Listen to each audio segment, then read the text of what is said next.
Can't hear me though.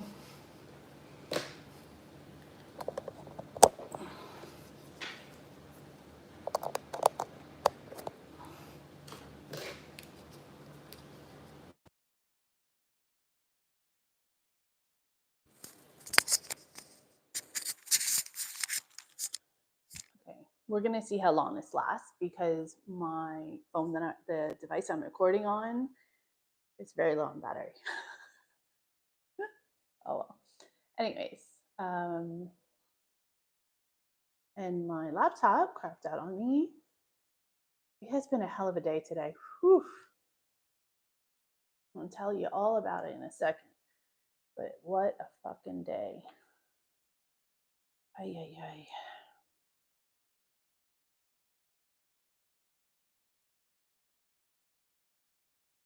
Woohoo.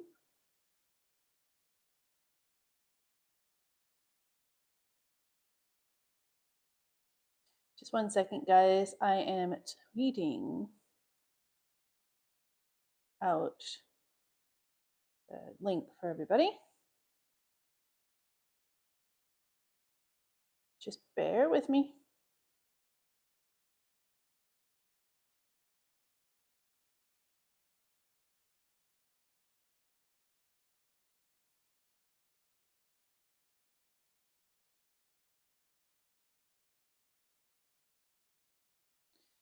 Normally, all of this is done ahead of time, but like I said, a very fucking crappy day today.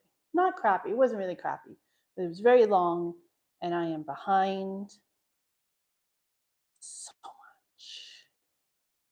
That's it.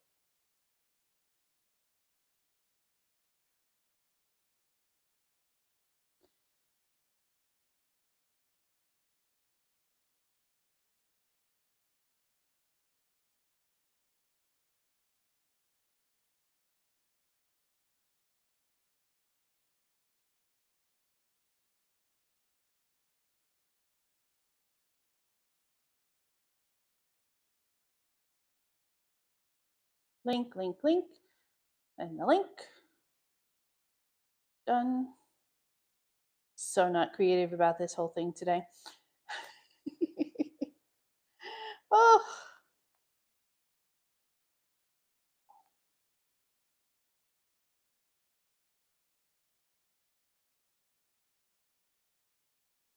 Okay, so hi everybody. Thank you so much for joining. Whew. Yeah, so I am sorry about that. I'm sorry about the delay.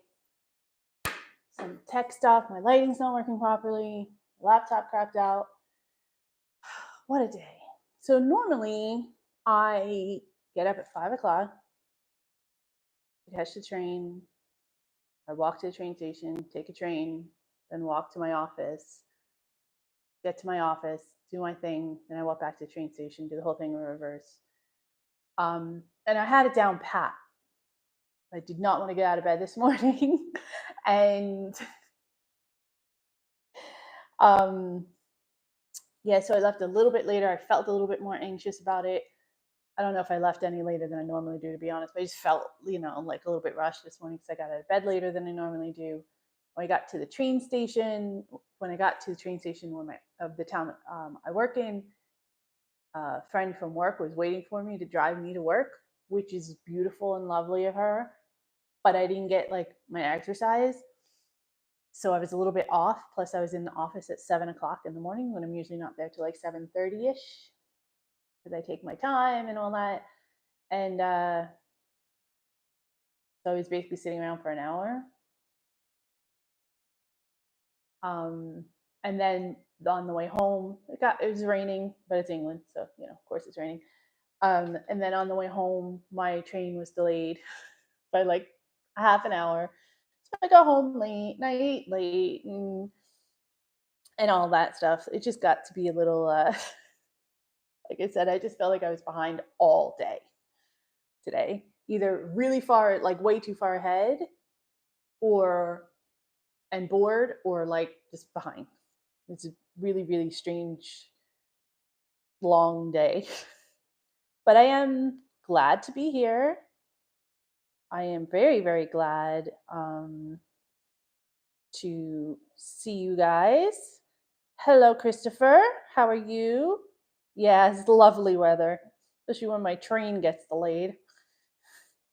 But that's part of living here and part of me commuting the way I commute. I didn't mind, to be honest with you. It didn't bother me that much. Walking in the rain and stuff didn't bother me that much at all. So if you guys are here and watching, please hit the like button for me because it helps me out. I appreciate it. And of course, leave your comments and your chats and all that. Always excited to talk to you guys.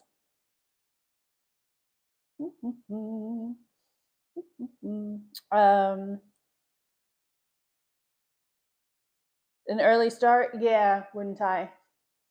I get up at 5 o'clock in the morning so that I can make because I take a little while to get ready, and we as a family have never really been on the same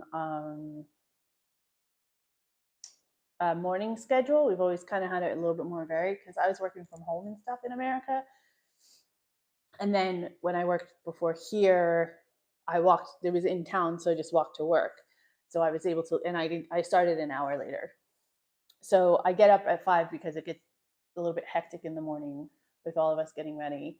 And plus I want to make sure I make the train. And the train I take is I don't go to London, but I get off at one of the stops on the train that goes to London. So sometimes it gets delayed. And they cancel them sometimes and things like that. So there's a couple trains that run. So I always want to try to get one of the earlier ones just in case something happens and I need to take a later one. And then, it just gives me enough time to walk to work without feeling stressed or, so I can't see any of your chats on this device. So it just gives me plenty of time to get to work. I can get to work, I can have my breakfast and relax and get my coffee and all that kind of stuff before my day actually starts. So I'm gonna have to adjust that because I'm having trouble getting out of bed because I'm so exhausted. Because I also don't get home till like 6 o'clock, 6:30, depending on delays and weather, and if I have to stop on the way home or anything like that. So I'm gonna have to adjust it somehow. There are later trains. I'm just being a little bit overcautious. So now that I'm a little more used to the commute and exactly how long it takes me to walk and all that stuff in various, weather patterns and things, then I should probably be able to figure something out a little bit better. Okay. So I know you guys sent some things that you want to talk about today, which I am all for. But I did have a comment from someone that I wanted to address because a couple people have asked about it, and I thought I would do it. I would try to give a quick little reply to it for y'all. I don't know if this person is on the stream. They did send a reply saying that I was going to talk about this today. I'm sorry, I'm just trying to find out my laptop because my laptop's just lovely and works so well.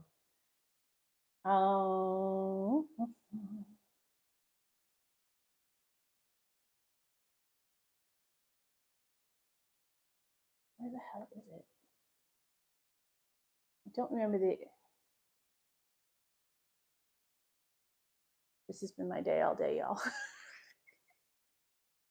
Like things that should be easy and like at my fingertips. Even at work, I've just been like asking stupid questions and just been, what's going on? What are you talking about? And it takes me a minute to figure it out. Like, hi, Wooden Tie, thanks for joining. Yeah, it just takes me a minute to figure out. And I'm like, oh yeah, that's because I have it filtered the wrong way, and I want it filtered differently.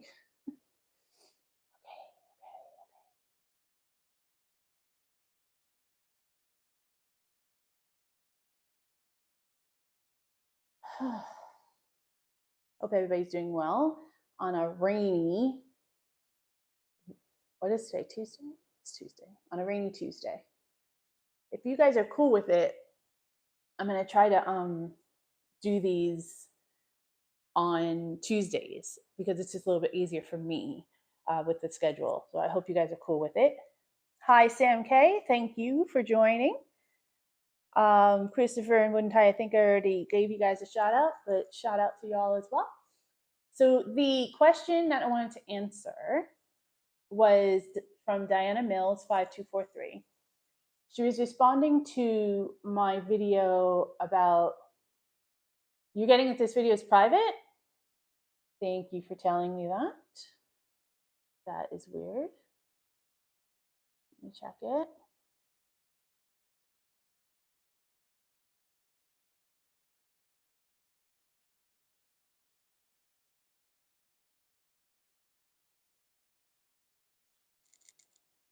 It says it's public.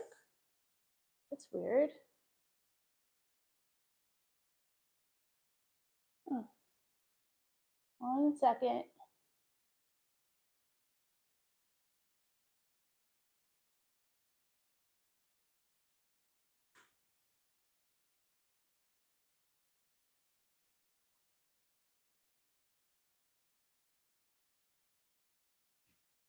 Are you just trying to get private time with me, wouldn't I?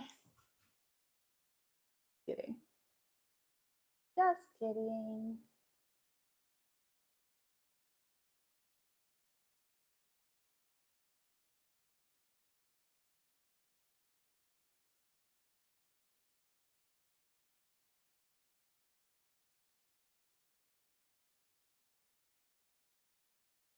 It's okay now? All right. Not sure. I was having tech issues earlier, so maybe I think I did try to go live earlier. So maybe it has something to do with that, wouldn't I?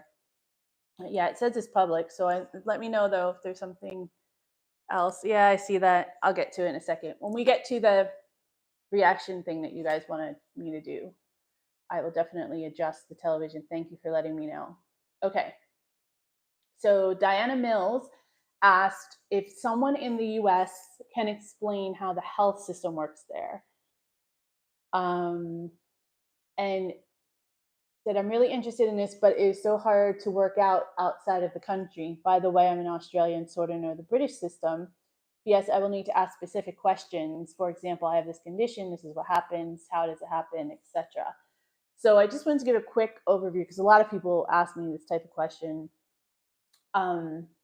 So in America, it's there's some public health, but you have to be in very specific circumstances to get it. It's very hard to get. And most people, everybody has to have insurance, but most people have it through their work. So it's tied to your employment, and the employer decides who they're going to go with, what insurance company they're going to go with, and works out the benefits that are provided through your insurance company, and they deduct whatever what is called a premium, which is what you pay into it ahead of time in order to be part of that insurance. It's private insurance, basically. And it's different for every company. It's different for every person because you have a couple different options that you can opt into as well. And then also, obviously, if you leave work, then things change and it gets really, really crazy. If you have a pre-existing condition, things get very, very dicey. I don't know very many specifics about that because I don't have, I never had that issue or had to deal with that issue, but you're gonna have to figure out if you're going to the United States and you're gonna work, you're gonna have to figure out what kind of insurance policies that company offers you. And whoever negotiates your contract, gives you the human resources information, should have all the information and should go over it with you when you're hired. You don't get benefits till most companies. You have to work at least 3 months before your medical benefits will even kick in, and you have to opt into a separate dental and eye care insurance as well. All of that comes out of your paycheck automatically based on, and the amount is subjective based on which version of they'll offer you a couple options and you have to pick which version works for you. Then once you go to the doctor, depending on what the nature of the appointment is, you may have to pay what's called a copay. So it's $20 or something like that. Or if it's a specialist, it might be a little bit more. And that's just to see the doctor. And then usually you'll get some kind of bill after the fact, depending on what tests were done. And like I said, depending on what the nature of the appointment is, and what kind of coverage you have. It's a difficult question to ask for specifics because it really depends on your specific situation, who you're working for, and what policy you're getting through them. And it's very proprietary information, so it's not something that is public that like anybody can access. So it's very complicated. So I understand how you're confused and you're trying to figure it out. It's very complicated. So, but my advice would be to talk to whomever you're going to work for, because most likely your benefits will be tied to that. And if you're not going to be working, if you're going to be on some kind of disability or something, then you're going to have to talk to someone who works, like someone in the local disability department, and you might have to go, depending on what state, it might be different as well. So I know that probably didn't help you very much, Diana, but that's kind of a basic overview of how the healthcare system works in America. It is very complicated. It is very much dependent on you as a person, you as an individual, and you have to pay for a lot of it out of pocket, so be prepared. I don't know if you have a pre-existing condition, but that would be my advice. I don't know if you're going to America, to visit or anything like that, but just reach out to me if you have specific questions. I'll do my best to answer them or point you in the right direction if I didn't already answer your question. So, I like this system much better, where I have to pay a little bit more in my taxes, but I can just go to the doctor. Like when I had my stomach infection, I just went to the doctor. I had blood work done twice. I didn't have to do anything, just to show up for the appointment. It was amazing. And I still am a little bit baffled that I don't have a bill that I have to pay. But that's just me getting used to not having to do that and having a different perspective and having a different option, which is lovely.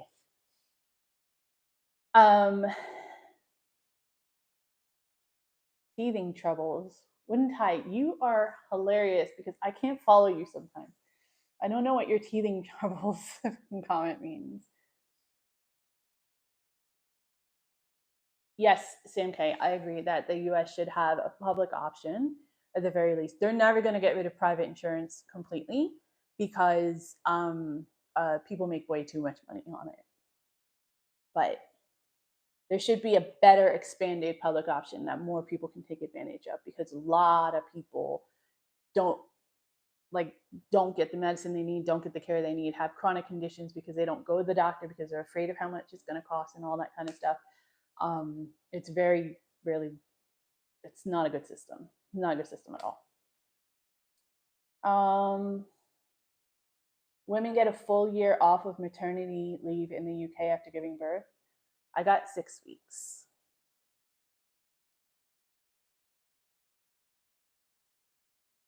Mm-hmm.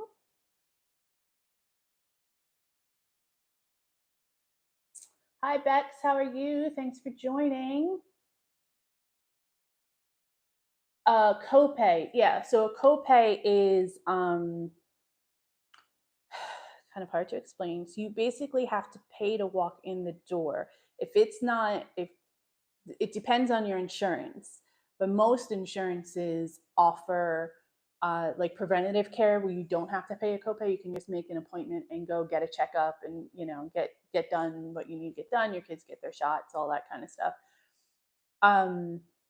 But if I for my stomach, infection that I had. If I had to go to the doctor, you always have to go to the doctor first, like your general practitioner first. You go to the doctor and you have to pay $20 because it's not like a preventative healthcare. You have to pay $20 just to see the doctor. That's what a copay is. And then if they tell you you have to go see a specialist, which I would have had to go see a specialist because it was gastro, then you have to wait for the appointment to go see the specialist. And then that, because it's a specialist, is an even a bigger copay. So you have to pay like $50 in order to get into the doctor's office to see the specialist before they even really do anything. That's what a copay is, though. It's basically you're paying to see the doctor when you're not supposed to be at the doctor. I don't know. Yeah, it's definitely profit over health. It's not about like public health or anything like that. It's all about profit. That's what it boils down to. So anything that they can pull out or increase, premiums always go up every year. You always have to pay more for your insurance every year. And to be honest, I worked it out once. When you factor in insurance, plus the eye care and the dental is extra, plus what you pay to the federal tax system, plus what you pay to the state tax system, plus what you pay to local tax systems, plus what you pay into like Social Security and stuff, which is supposed to be your retirement. And then any deductions you do in a private retirement, which most people have a private retirement now because Social Security is not handled very well in America. When you add all of that up, you're basically paying just around the same amount that we, at least at our salary bracket when we were in America, what we would have paid equivalently here to not have to worry about any of that stuff after the fact. Plus, we still got bills and everything. After I had my daughter, we had bills showing up at our house almost daily for like 2 weeks, 3 weeks straight. And I wasn't working, obviously, because I was disabled still. And I only got a very small amount of money from the government for being disabled for that small amount of time. And I remember that my mother-in-law came to help us with the baby, and she was completely flabbergasted by the amount of bills that we were getting. And she was like, how are you going to pay for this? You're not even working. But I had to go back to work. I didn't have a choice because I had all these bills to pay. And that's what they do.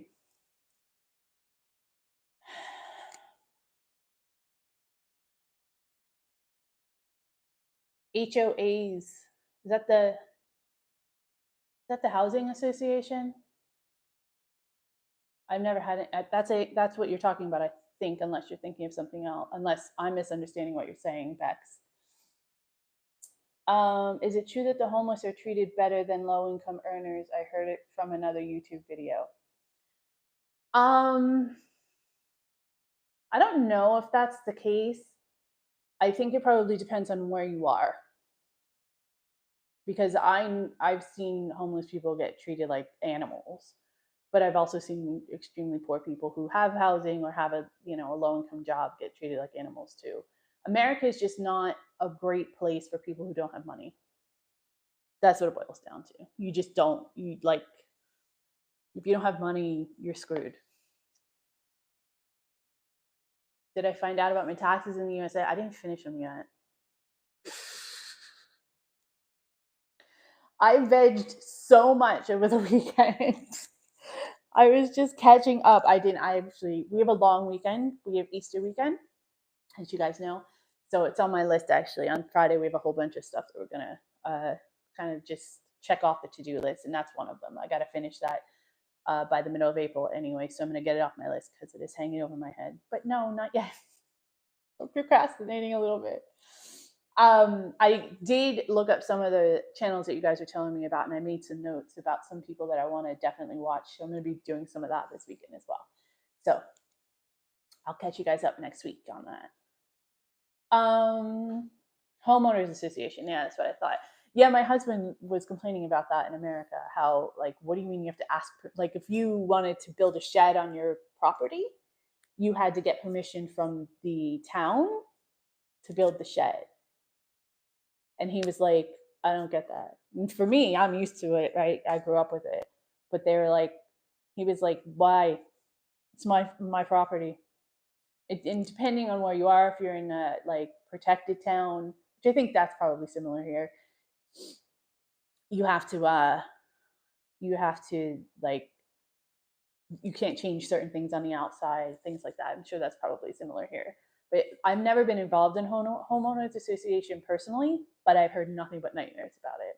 But I know that it's like where if you're in a development and you have an association that kind of manages the development and you like need permission, you can only paint your house like a list, you get it like a list of approved colors you can paint your house, and you have to have, you can only have certain kinds of flowers sometimes, like some of them are really really strict like that, and you can't some of them you can't even change anything on the outside, you can only change things on the inside, and some of them are really strict. I've heard nothing but nightmares about homeowners associations, so I'm really glad that I never had to worry about that either, because that was, like I said, just sounded like a fucking nightmare.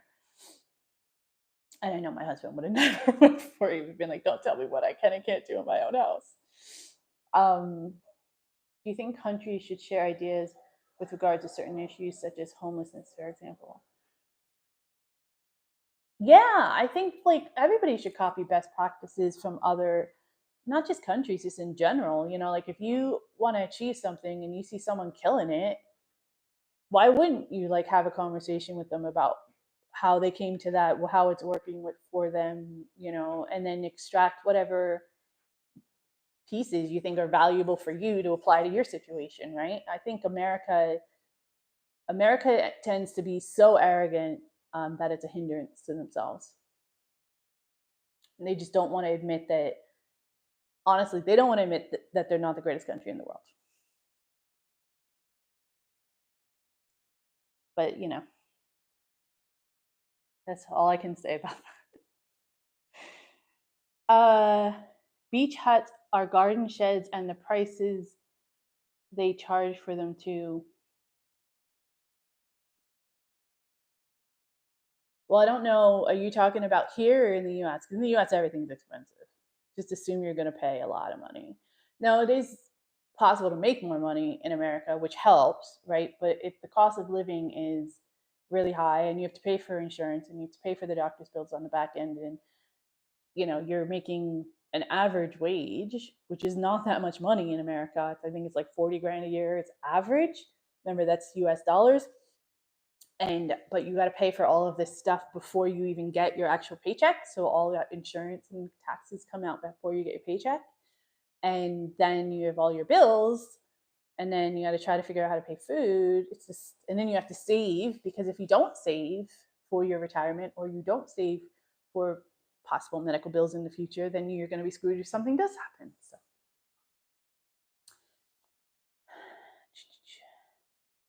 But if the countries believe that they have the best, they won't change. Exactly, which is why America's healthcare has not changed in decades or even been really tweaked. And Obamacare was sort of a tweak, but it didn't, it gave a lot of people healthcare that didn't have healthcare, and that's fantastic, but it was really like just a very small step when we really needed a giant leap. And then it's great for the people that it worked for. It's fantastic. But you know, we need to make bigger strides, and America just doesn't want to do it. But a lot of it has to do with just the corruption and the money in politics.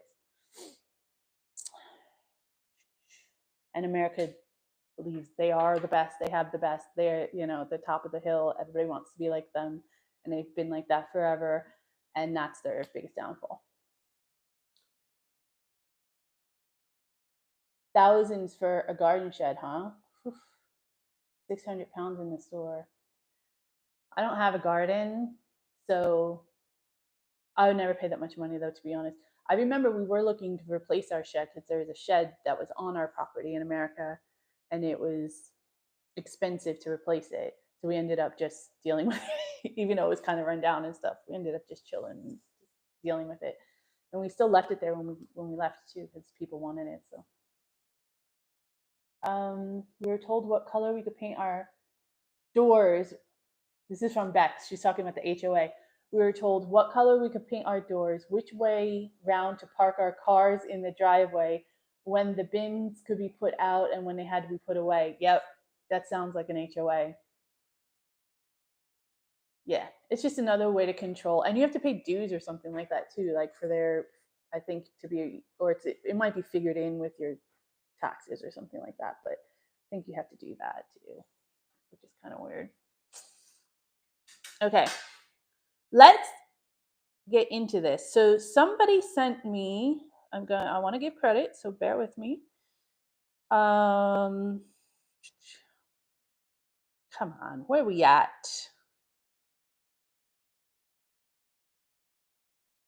Very British things you guys wanted me to react to. Oh, someone sent Christopher, you're incredible, said Mark Felton's When Britain Nukes America Twice. I bet you've never heard of it. I haven't heard of it. And it intrigued the hell out of me. And I mentioned it to a couple people and they were like, you don't know anything about that? And my husband didn't know anything about it. So I'm really, really intrigued. So I definitely want to see this. And I purposely didn't reply to you because I wanted to do it tonight. So I did find it. I just got to pull it up again. I'm going to watch it on the TV because this is the only way I can. Oh, God, I'm going to get copyrighted. Taylor Swift's going to sue me.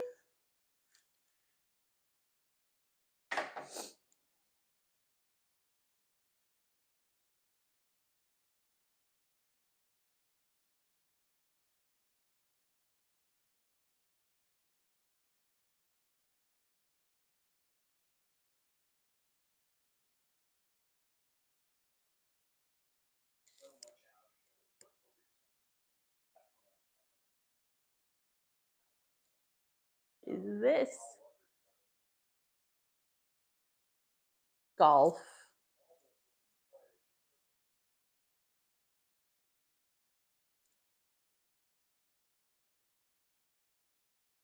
Golf.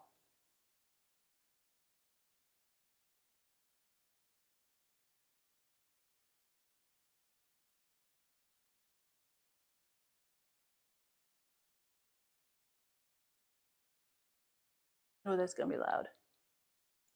All right, y'all ready?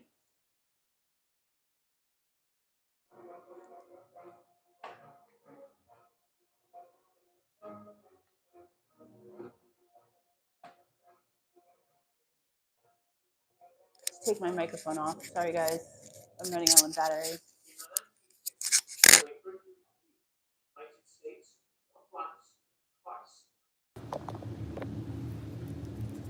For real? Unfortunately for all concerned, the attacks were only training exercises. The so embarrassing were these attacks, they were hidden from the American public for about 50 years, as well as being strenuously denied to the American press for decades.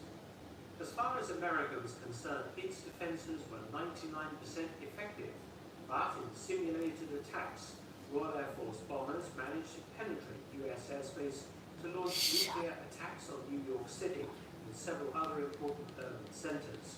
Before I tell you how, a word from our sponsor. This episode is brought to you by Curiosity. I mean, it's not surprising that the Americans would have definitely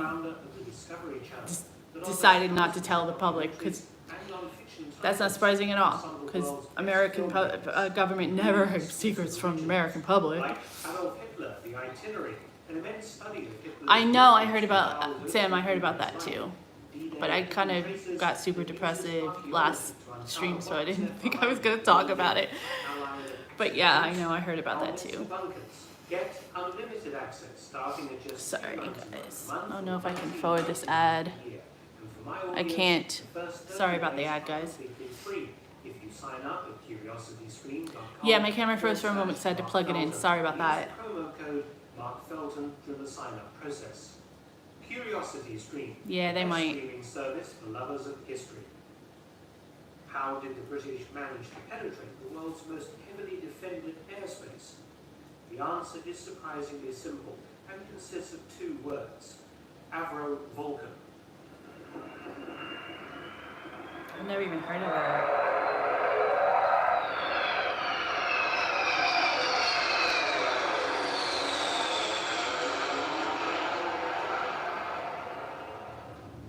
The Vulcan first flew in 1952. The team that created it, led by Roy Chadwick, that designed the famous Lancaster heavy bomber of World War II. A jet-powered tailless delta-wing high-altitude strategic bomber, Vulcan was the backbone of Britain's nuclear airborne deterrent during most of the Cold War serving from 1956 until retirement in 1984.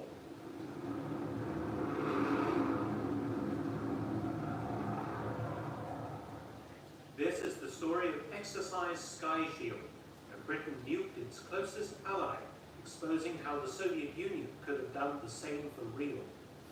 In 1960, the United States decided to run the largest test of its air defenses in history.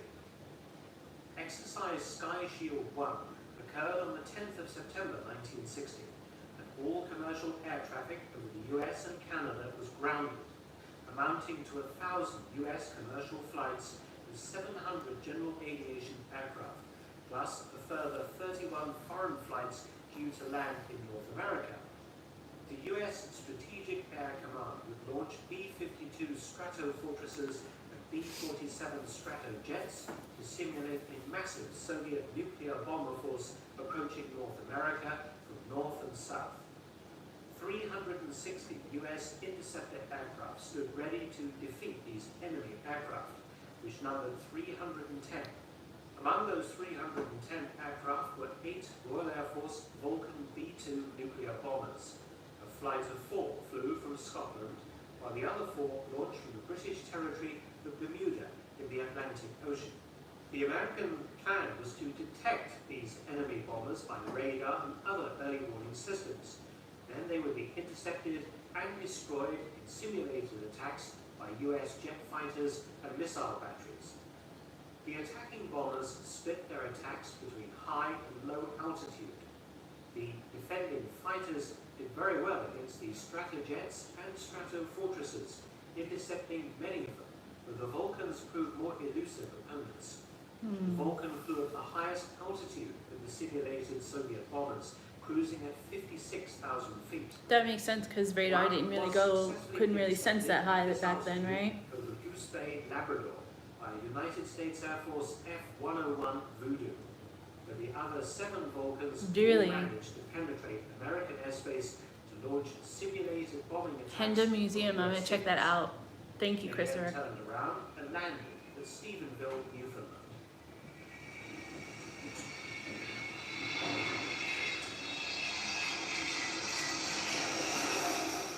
The question was, how had the Vulcan managed it? The answer was their highly advanced electronic countermeasures systems and the Vulcan's amazing maneuverability. For example, the flight of Yeah, wouldn't I? It's going to shadow me too. were successful because 3 of them put up a wall of electronic interference that prevented interception, while the 4th Vulcan carried out a simulated nuclear strike.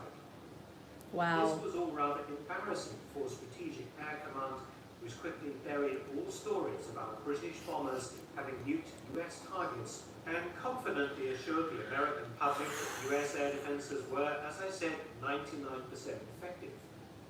However, the following year, the Americans invited the RAF to take part in Exercise Sky Shield 2. Perhaps the USAF was determined to show that the Vulcan's previous success was only a fluke, a one-time only event. Probably. Sky Shield 2, which occurred on the 14th of August 1961, was an even bigger event than the first one. It caused 2,900 US and Canadian flights to be grounded, affecting 125,000 commercial passengers. During the exercise, 125 US and British bombers would be pitted against 1,800 fighters and 250 missile sites, and over 200,000 Air Force personnel from the US and Canada. They are very impressive. I mean, look at the wingspan on that. And Christopher said he's 6 foot and he could stand up in it. That's insane.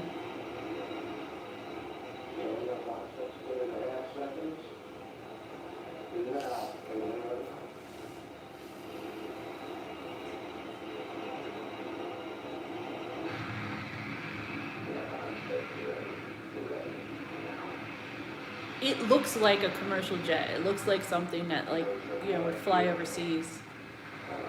Like carrying passengers, I mean. Obviously fly overseas. Again, 8 Vulcan B-2s participated, split again into 2 flights. One attacking on the northern route from RAF Lossiemouth in Scotland via Canada and the other 4 aircraft southerly route from Hindley Air Force Base, Bermuda. The B-47 Stratojets simulated low-level Soviet bombers. The B-52s would attack between 35,000 and 42,000 feet, while the Vulcans again operated at the highest altitude, 56,000 feet. At the massive NORAD, or North American Air Defense Bunker at Colorado Springs, the US top brass was joined by the RAF's Air Marshal Sir Kenneth Cross, Bomber Command, and Sir Wallace Kyle, Chief of the RAF Technical Training Command, to monitor the exercise. Just before 2 p.m., US interceptors pounced on the B-52s, approaching at the mid to high altitude level. The Vulcans also came in from the north, and again, due to the Vulcans' high-tech jamming equipment, only one was shot down by an F-101 Voodoo fighter. In fact, large numbers of US fighters were scrambled, but they concentrated almost exclusively on the B-52s. When the Vulcans came over, the interceptors did not have sufficient fuel remaining to climb the 56,000 feet plus and engage them. The surviving 3 Vulcans conducted their attack successfully, turned around and landed at Stephenville, Newfoundland. The southern attack force of 4 Vulcans from Bermuda reached a position 50 miles off the US coast before fighters were scrambled to intercept. Again, 3 of the Vulcans unleashed an electronic jamming screen that kept the attacking F-102 Delta daggers busy, while the 4th aircraft crept round to the north and sneaked through. This Vulcan proceeded to land at Plattsburgh Air Force Base in New York. If this had been a real attack, New York City could have been reduced to a smoking, irradiated hole in the ground. Jesus Christ.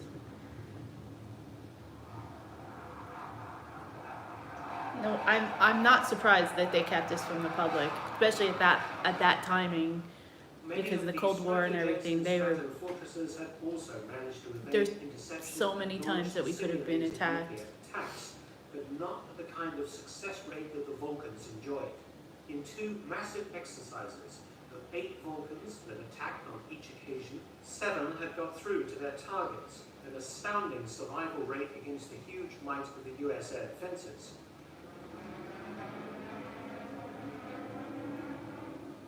The Vulcans showed that with the right aircraft, America could be laid wide open to a nation-ending assault, something which the Soviet Union would have been very interested in.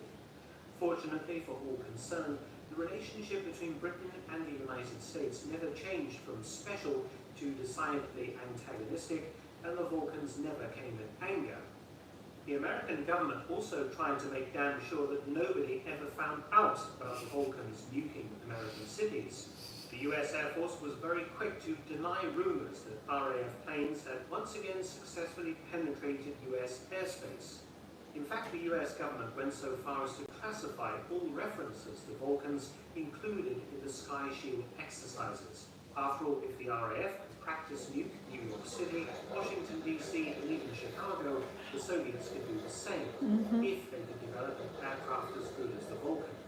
As far as strategic air command was concerned, the Vulcan episodes had never happened, and the US was well protected, and that protection, as I said, Nothing to see here. Nothing to see here. The Vulcans' successful attacks on America were only fully declassified in 1997, long after the Vulcan had left British service.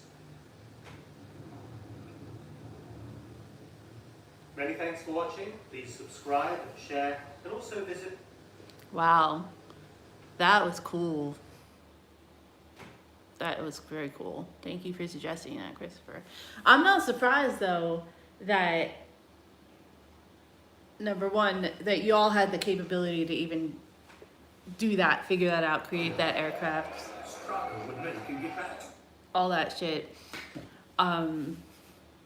Because you created amazing technology, especially during World War II and when you were able to after that. So I'm certainly not surprised, and I'm not surprised that it worked, and I'm also not surprised that America decided not to be honest about it until they could make sure that they would be safe. safe. Wow. Very impressive. I agree, wouldn't I? They're very impressive. I would definitely like to see one of those in person. I love that kind of stuff, actually. Iconic like the Concorde. Yeah, I've never seen the Concorde either. But that seems cool too. There's something else that will shock you. The Battle of Bamber Bridge, American conflict in Britain. Huh. I might save that for next week. Only because we already hit 45 minutes. I don't want to bore everybody. I don't know if I'm boring you guys. I hope I'm not boring you guys, but I do appreciate it. No, I'm definitely going to check it out. I'm going to check out that. What's the name of the museum? Oh, you have it on here. I know you do.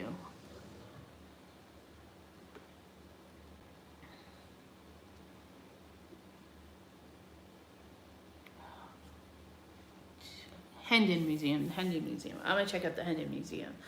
There's an aviation museum, I assume. And I know that my clan would like that. That would be something fun for them too. So I'm definitely gonna check that out. Thanks, Christopher. That was very impressive. And shout out to the Brits, man. Thank you for being our friend and not actually bombing us. Because that could have been catastrophic. Jesus. You know, when I see things, when I see documentaries or shows or talk to people about, you know, the Battle of Britain and the Blitz and things like that, or I see pictures of like what London looked like then, what was going on with them. I'm sorry about the sound, you guys, but I had to change because my battery's dying. When I see the pictures and everything, I always think, God, that could be like New York. Like I couldn't imagine New York City being devastated like that. And when we got attacked on 9/11, that was, you know, horrific. I mean, I'm never gonna forget what it looked like. You know what I mean? And I'm never gonna forget what it looked like with the Twin Towers, and now, you know, what it looks like now. So I just couldn't imagine that being like an entire city, or most of my city, or pieces of my city. I couldn't imagine. It's really crazy and scary. Thank you for being our friends.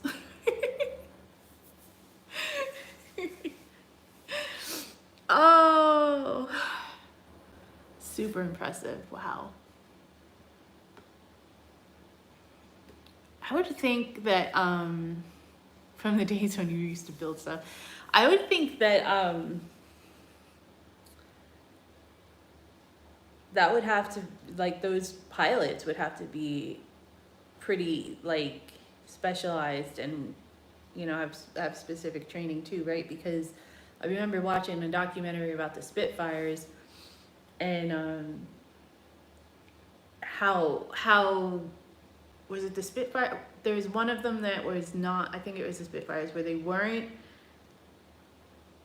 as well trained, but they didn't have to be because it was an earlier version. But then as things got more complicated and involved, right, then you would have to have more and more specialized people. And I could imagine that something like the Vulcan would have been, like, you know, pretty high up there on would have been the Top Gun, so to speak. Pretty impressive. Very impressive. Watched the 13 hours that saved Britain. Dang. I don't know what that is.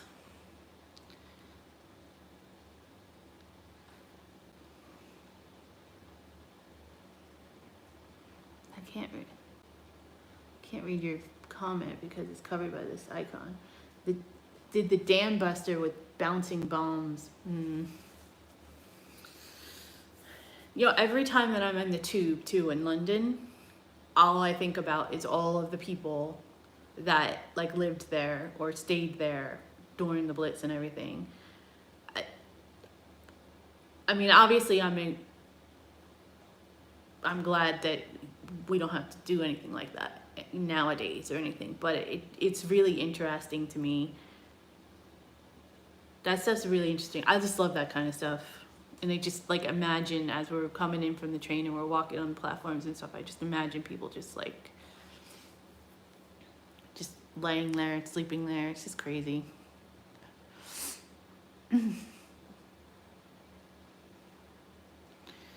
Scarily nuclear incidents throughout the ages. No shit. America's been the fucking right in the middle of the history of that bullshit. Oh, it's about the Battle of Britain. I saw the actual movie, The Battle of Britain. The movie called Battle of Britain. And I really enjoyed that. So that'll be interesting. My uncle was a squadron leader and flew a Spitfire in the Battle of Britain. No shit, Bex! Check you out. That's awesome. That's really awesome.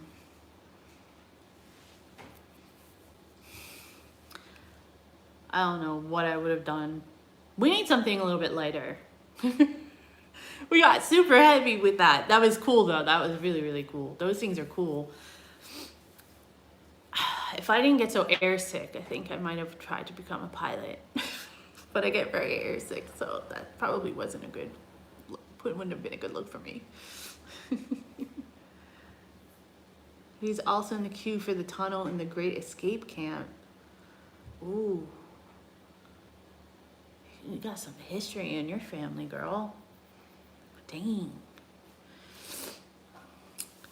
All right, so I did find something else on my own. If y'all will indulge me. It seemed kind of like it would be fun. And it's a comedy thing. I think it is anyway. Stephen Fry on Political Correctness. You guys know Stephen Fry? I assume you do. I know him and I think he's hilarious, but I haven't watched a lot of his like stand-up-y stuff. So I thought it might be fun. Maybe it'll be a little bit later. Wait, how long is this? Yeah. Or is it gonna be a little bit preachy? We'll try it. See how it goes.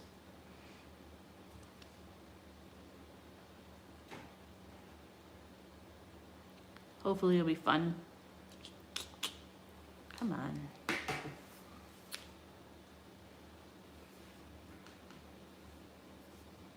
Come on.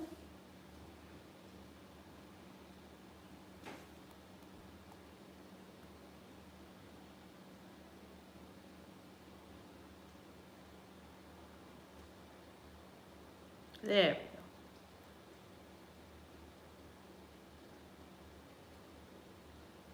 There we go.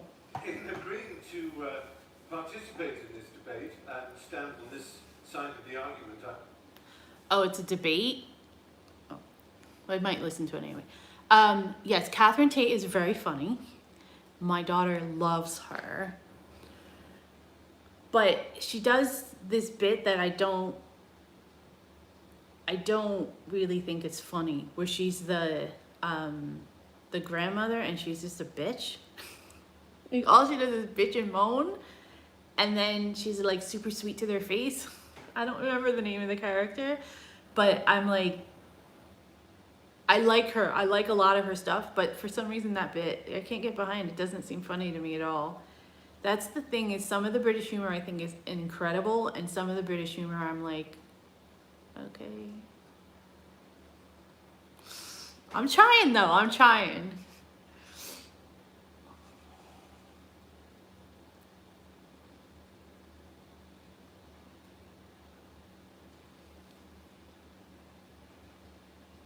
Stephen Fry's the GOAT. I do agree that he's pretty cool, so let's see what happens. Let's see what happens. I'm aware that many people who choose incorrectly, in my view, to see this issue in terms of left and right, devalued and exploded terms, as I think they are, will believe that I am betraying myself in such causes and values that I have espoused over the years.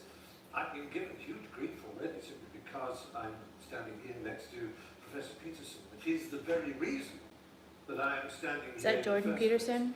I'm standing next to someone with whom I have, you know, Stephen Fry's in Blackadder? say in terms of politics and all kinds Isn't it Hugh of Laurie things. who's in Blackadder? Precisely because I think all this has got to stop.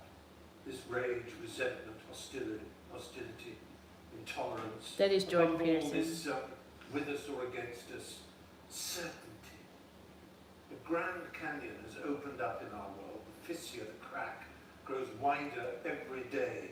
It's not going to be funny. I thought it was going to be late and funny. A word that the other shrieks, and nor do they want to.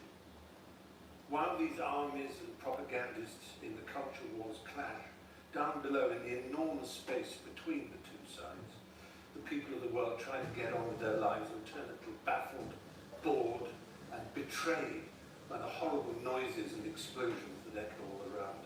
I think it's time for this toxic, binary, Rowan zero-sum Atkinson, yep. I'm not a fan of Blackadder either, though. Before we destroy ourselves. Don't hate me.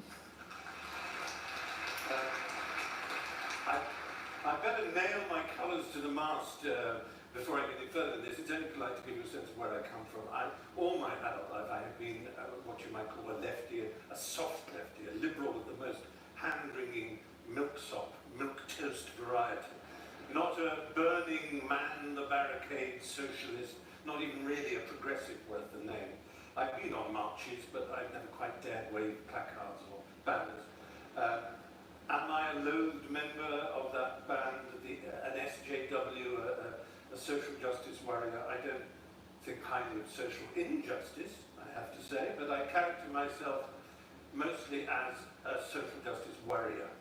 My intellectual heroes growing up were Bertrand Russell and G.E. Moore, liberal thinkers, people like that, writers like E.M. Forster. I believed, and I think I still do believe, in the sanctity of human relations, of the primacy of the heart, and friendship, and love, and common interest. Agree. These are more personal, interior beliefs than they are political exterior convictions, more a humanistic version of a religious impulse, I suppose. I trust in humanity, I believe in humanity, I think I do, despite all that has happened in the 40 years of my adulthood.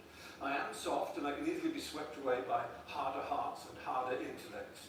I'm sometimes surprised to be described as an activist, but over time I have energetically involved myself with what you might call causes. I grew up knowing that I was gay. Well, in fact, from the very first I knew I was gay. I remember when I was born looking up and saying, that's the last time I'm going up one of those.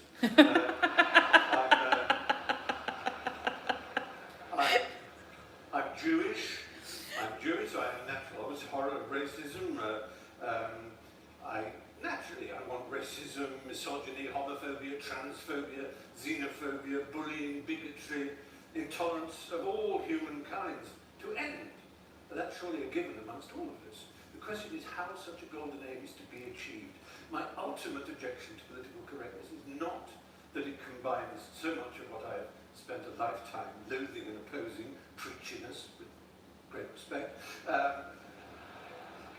piety, self-righteousness, heresy hunting, denunciation, shaming, assertion without evidence, accusation, inquisition, censoring.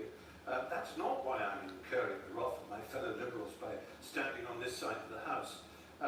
My real objection is that I don't think political correctness works. Agree. I want to achieve, I want to get to the Golden Hill, but I don't think that's the way to get there. I believe one of the greatest human failings is to prefer to be right than to be effective.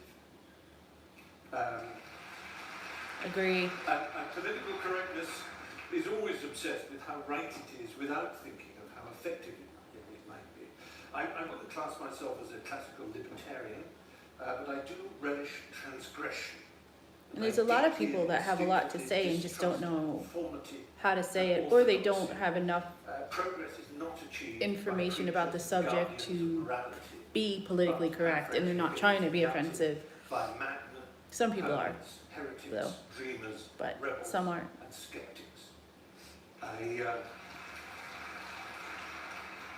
I may be wrong. I hope to learn this evening. I really do think I may be wrong. But I'm prepared to entertain the possibility that political correctness will bring us more tolerance and a better world. But I'm not sure. And I would like this quotation from my hero Bertrand Russell to hover over the evening. One of the painful things about our time is that those who feel certainty are stupid, and those with any imagination and understanding are filled with doubt and indecision. Let doubt prevail.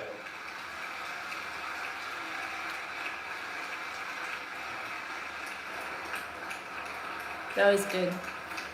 Not surprised. No, it's interesting to hear that there really doesn't seem to be a problem, but yet I think we all instinctively know that there is some kind of problem. There isn't censorship. Of course not, in the way that there is in Russia. I've been to Russia. I faced off with a deeply homophobic, unpleasant man, and there's political correctness in Russia. It's just political correctness on the right. And that's what I grew up with, political correctness, which meant that you couldn't say certain things on television. You couldn't say fuck, for example, on television, because it was incorrect to do so. And as always, the same reason was that someone would appear and say, I'm not shocked. Oh, of course, no, I'm not shocked. I'm not offended. I'm offended on behalf of others, young, impressionable, plastic minds, the vulnerable.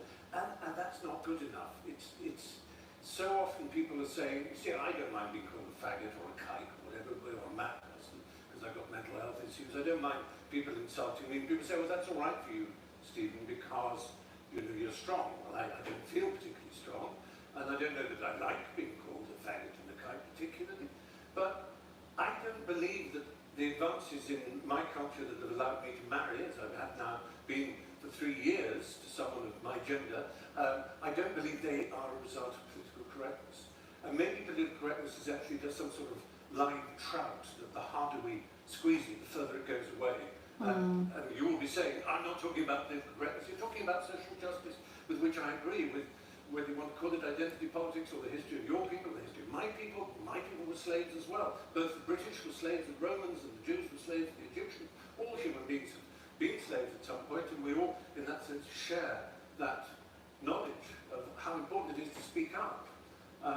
But Russell Means, who was a friend of mine, who was the end who founded the American Indian movement, he said, oh, for God's sake, call me an Indian, or a Lakota Sioux, or Russell. I don't care what you call me, it's how we're treated that matters. And so I'm really addressing a more popular idea. Also, actually, in Barrow, Alaska, the nucleat said, call me an Eskimo. It's obviously easier for you because you keep mispronouncing nuclear. Words do matter. I'll just end with a quick story. Gay rights came about in England because we slowly and persistently knocked on the door of people in power. We didn't shout, we didn't scream. People like Ian McKellen eventually got to see the Prime Minister. And when the Queen signed in the Royal Assent, if she has to, for the bill allowing equality of marriage, she said, Lord, I couldn't imagine this in 1953. Really is extraordinary, isn't it? Just wonderful. And handed it over. Now, it's a nice story, and I hope it's true, but it's nothing to do with political correctness. It's to do with human decency. It's that simple. Amen to that. We could all do with a little more humanity in the world. Yeah, I'm still very lost about why we aren't talking about political correctness. We're talking about politics, and that's fine. And I share exactly what you think about it. I'm not an enemy of identity politics per se. I can obviously see where it goes wrong, where it's annoying. Let's be empirical about this. How well is it working for you in America at the moment? Not well at all. Really isn't. You can answer me in a moment. The reason that Trump and Brexit in Britain and all kinds of nativists all over Europe are succeeding is not the triumph of the right. It's the catastrophic failure of the left. It's our fault. We absolutely Trying to corral people into doing what they think is right, or a small minority think is right, instead of trying to do what's best for the actual people involved. Political correctness. Resist. Fight.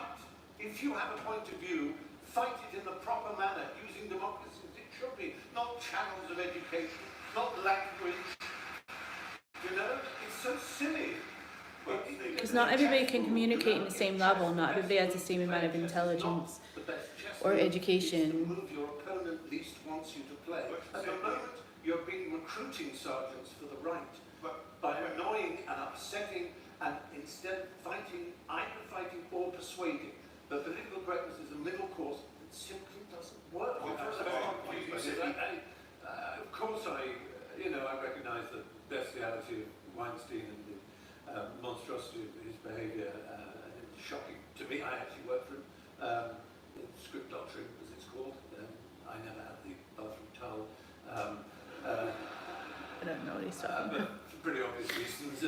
But it's, grotesque, and I can't imagine how violent it must be for such a powerful man. And he was. I used to play a game at the Cannes Film Festival where, in his years of power, we're walking from one hotel at the end there, all the way up to the Palais de Festival. You would get 10 points every time you heard the word Harvey. And usually, a 10-minute walk, you'd have 300 points. Because it was, Harvey's got the script, Harvey's got it. I've got a meeting with Harvey at the Majestic in the afternoon. He was immensely powerful.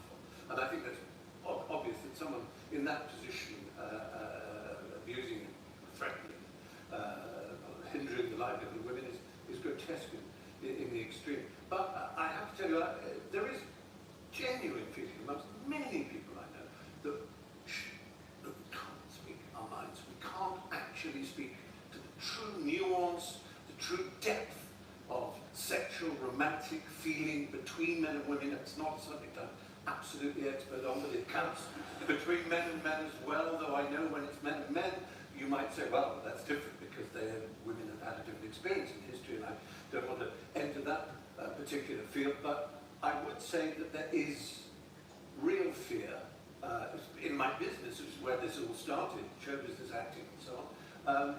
People are rather afraid to speak about a piece of, publicity that's come out or a statement that's been made. You just go, yeah, absolutely, and wait for the people to leave the room before you can speak honestly with your friends. And I've never experienced that in my entire 60 years on this planet.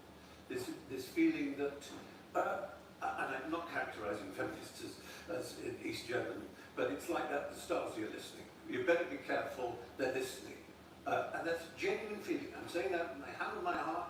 I'm not saying it to make a point other than the fact that it's true and it's worrying. But the sexual misadventures and horror experience is worrying too. So the two worries. I think people look at it. He makes a really, really good point, and I agree with him. And I think, from my perspective, I feel like this is what he's saying. This is what I'm taking from it anyways. That there are a lot of people who are like PC police and will jump on you for not saying exactly the right phrase or the exact right word, even though you're actually trying to involve yourself, educate yourself, find out information, instead of you aren't trying to offend anybody. I find that happens a lot with me. It's I'm not trying to offend anyone, and I'm not trying to necessarily be negative, but I don't know a lot of stuff and I don't understand a lot of it. And so I might use a word or a phrase or a figure of speech that from where I'm from, or in my little circle, doesn't offend anybody, but will offend somebody on the outside. So sometimes I think you have to realize that where the person's coming from, and that it might not be an intentional thing. And it doesn't mean you can't take the opportunity to educate them, but you have to forgive them. You can't just jump on them. You know what I mean? You have to give them a chance, have the conversation, find out where they're coming from and why they say that, or explain to them, hey, that's offensive here. You can't say that, because of this, and this, because they might not know.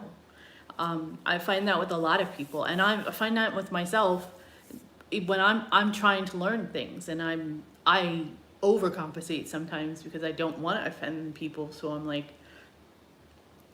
I'll say, I will not ask questions that I would want to ask just because I want to learn, because I'm afraid it's going to offend someone. So I totally understand what he's saying.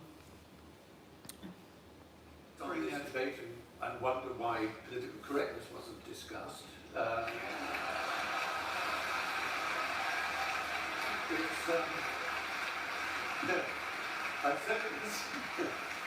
I said it was slippery. I mean, it's been interesting to hear talk about race and about gender and about equality, and it's something that I've thought about a lot and I can learn a great deal about, but that's not why I came to this debate. I was interested in what I've always been interested in, the suppression of language and thought, the closing down, the rationalist idea that seems beguiling, that if you limit people's language, you may somehow teach them a different way of thinking. Something that would have delighted the inventors of George Orwell's Newspeak, for example. And it seems to me it's just implausible. It doesn't work. And that's what I mean by empirical. It doesn't stand an empirical test. It isn't experientially validated, as we see from the political landscape now, and I worry that we may in the future. So I'm sort of disappointed that the subject has just revolved around academia, which was predictable, because that's the sort of crucible in which these elements are mixed. But even more disappointed that really I haven't heard from Michelle or from Professor Dyson as to what they think political correctness is. Because what they talked about is basically saying progress, in our view, is progress. Well, I agree. That's, you know, yeah. So it is too. And good on progress. But how is it that you're saying political, that what we call political correctness, you call progress? That's what you're supposed to be arguing. I want to know what you mean by political names. That's No, but I my mean, point. I'm scared. If you're I'm listening, but that's again, the point. you're It scared. is a culture You're of right. I fear. understand because I don't Yeah. want to fear. What I'm saying is that it's a feeling. It's a feeling that is this sort of intangible result of, I think, primarily. We've all seen the sort of show trial thing where the person then apologizes. I have so much to learn about sexual politics. I'm really sorry. Signed a lawyer, crossed out the name of the person. You think the real mistake of our left is that we underestimate the right. The right isn't as stupid as we'd like them to be. If only they were. If only they weren't so cunning, so sly, so smart, so aware of our shortcomings. And I just fear that political correctness is a weapon that they value. That the more we tell the world how people should be treated, how language should be treated, what words are acceptable, what attitudes are acceptable, what HR meeting is going to tell you in a long bullet-pointed list about how you look at people. All of this is meat and drink to bad people, to malefactors, to bad actors. I'm not calling myself as one of those bad actors in that sense. I mean bad actors in the other sense.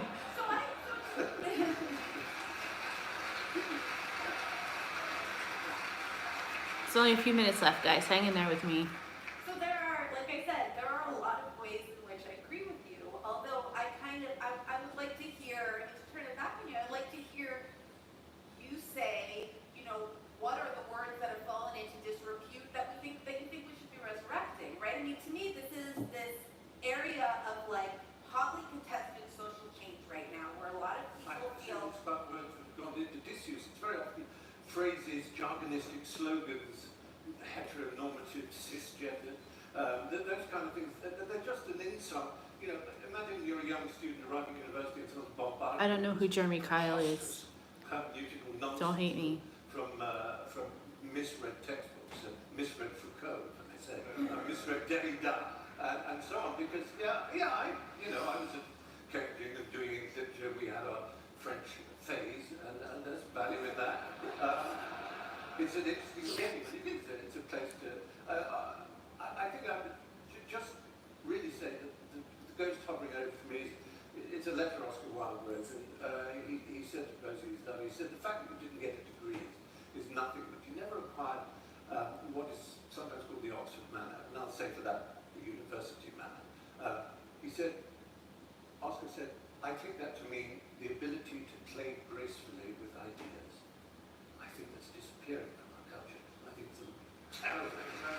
Yeah, to have an actual engaging conversation with someone without it devolving into emotional responses or immediate offenses. I agree. We do need to be able to have open exchange of ideas, and it can get heated, but it doesn't mean we don't have to be disrespectful. But we've had, classic still be able about to huckstering snake oil, be honest with pulpit how we talk, feel and still respect the person at the end of the conversation. It's a mode of discourse, it's a rhetorical style that I find endlessly refreshing and vivifying, but I'm not sure that we actually focused on the point in question.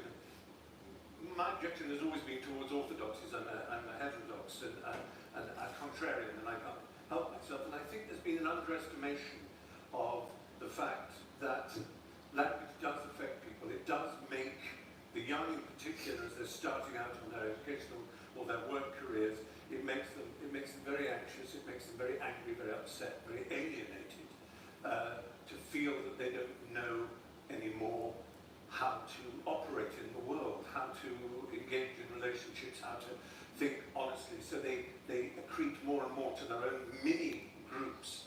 And I think that's dangerous and unhappy for society. I think it's reflected in the paucity of cinema and literature and art and the culture generally, is that there's a fear that's pervading it. And while people can talk to academia and say, you should come and see our lessons, our lectures are open and free and ideas are exchanged, I'm sure that's true. I'm sure it's true, but I don't think we should underestimate how much this feeling is prevalent in the culture of this strange paradox that the liberals are illiberal in their demand for liberality. They are exclusive in their demand for inclusivity. They are homogeneous in their demand for heterogeneity. They are somehow undiverse in their call for diversity. You can be diverse, but not diverse in your opinions and in your language and in your behavior. And that's a terrible pity. Yeah, it shouldn't just be like a visual thing. I say that I'm sorry that it got a bit heated in places, because I was hoping it wouldn't. I was hoping it would be a shining example of how people of all different kinds of political outlooks can speak with humour and wit and a lightness of touch, as G.K. Chesterton said. Angels can fly because they take themselves lightly. And I think it's very important for us, who are privileged, all four of us, privileged to be here, to be asked to be here, to take ourselves a little bit more lightly, not to be too earnest, too pompous, too serious, and not to be too certain. It's a time, I think, for really engaging, emotionally fulfilling, passionate and positive doubt. That's what I would urge. Thank you. Well said.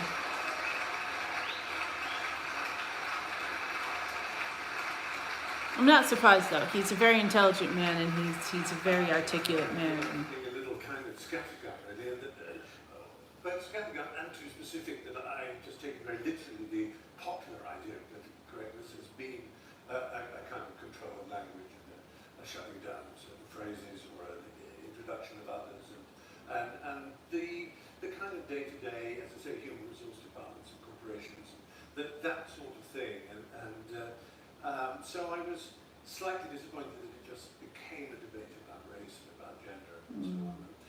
But that was, I guess, natural, and I still, the fact is, I'm still a lefty, but a soft one. I just don't have Not too soft. flappy, squashy in every sense. And I realize that's not a political point of view, it is a personal one. And the gap between the personal and the political, which is a space you're obviously very interested in as a psychologist, is one that is rarely explored. People are either so personal that it has no application with the outside world and the organisation of human affairs, or they're so political and so much to do with structure and distinction between hierarchies and networks and so on, that they forget the individual. And that's the space in which the impassioned liberal lives, and it's not easy to do it, because you often do sound unaware that but I enjoyed it. Yeah, well, thank you for coming. Just finally, before I free you two both to a well-earned drink. That was cool. Yeah, I'm not a fan of Jordan Peterson though, but it's mainly because I think that he's a bit pompous, and he's definitely got some psychological stuff going on too, with how he responds and gets kind of over emotional and takes things personally. But Stephen Fry was, yeah, he made a lot of sense. And I agree. I think that in a lot of senses, political correctness is just people have gotten more obsessed with the words and using the right words and phrases rather than trying to really just talk to each other, learn and educate. And I feel like this was 5 years ago, that I feel like now, at least from an American sense, that the left has gotten very critical of anyone who might slip or anything like that, and kind of makes it difficult to even think about progress, you know, or even converse with people. They kind of write people off if they make a mistake or they do something wrong, or say the wrong thing in the wrong manner. Not that I think some languages, you know, or some phrases are actually offensive, but I don't think it's really the words so much that are the offense. It's more about the intent behind it, you know, who's saying it, in what context, because words are just words, right? They're inanimate, and the same words can mean the same words and phrases can mean many different things depending on the context and how you're using them and things like that. So I'm just as guilty of it though, so really can't be too judgmental about it. Very interesting though. I'd be interested to watch that whole debate, but obviously I can't do it on the stream because it's way too long, but very interesting. I like debates too, Christopher. I like all it. I've been a big nerd. I like all that stuff. UK's Boris Johnson needs to be in this debate with Fry. You think? That'd be funny. It'd definitely be funny. I don't know. I know Boris is kind of like Trump, but I don't know. Something about, like, Trump seems a little bit more naturally charismatic than Boris Johnson did from what I've seen. But of course, I've had a lot more exposure to Trump, being that he was our president. And I wasn't here when Boris was prime minister, or at least if I was, it was a very short time right before he got those votes of no confidence. So I don't know him that well, so I might be off on that, but Trump has some natural charisma, I think, that Boris doesn't have, unfortunately. Anyway, that was our stream for today. Thanks y'all for joining me. I learned a lot. I love that Vulcan thing. And I can't wait to go to that museum now. I'm definitely gonna check it out. Please tell me it's not like in Scotland or something. Or Bermuda or something, because they said it launched from Bermuda, one or both of the missions. Oh, you're welcome, Sam, for the fantastic stream. Thank you so much. I want to end on one thing, extremely positive. Thank you, Christopher, for the suggestions and joining us. I am a YouTube partner. Only the first tier, because you've gotten over the 500 subscribers, but more stuff's coming out about all of that to come, but I wanted to share the good news with you guys first, that I am officially a YouTube partner. I'm very excited about that, and we're going to talk more about that next stream once I'm a little bit more versed on exactly what it means. But yeah, I'm very excited. We've hit over 750 subscribers, which is insane. I've hit over 300,000 views for the lifetime of the channel, and we're gonna be hitting a year in April. So if you guys have some ideas about like some kind of special we can do for the year anniversary of the YouTube channel, that'd be kind of fun. Let me know, send me some DMs, comments, all that stuff, and we can talk about it next stream. See you guys next week. There will be a vlog coming out on Saturday. Quirky things about England that I noticed. So that'll be out on Saturday. So I'll see you guys next week though, and I'll talk to you all soon. between now and then anyway. Thank you for your support and for joining me. Have a good night, guys. Bye. Yes, smash that like button and the subscribe button if you're not already subscribed.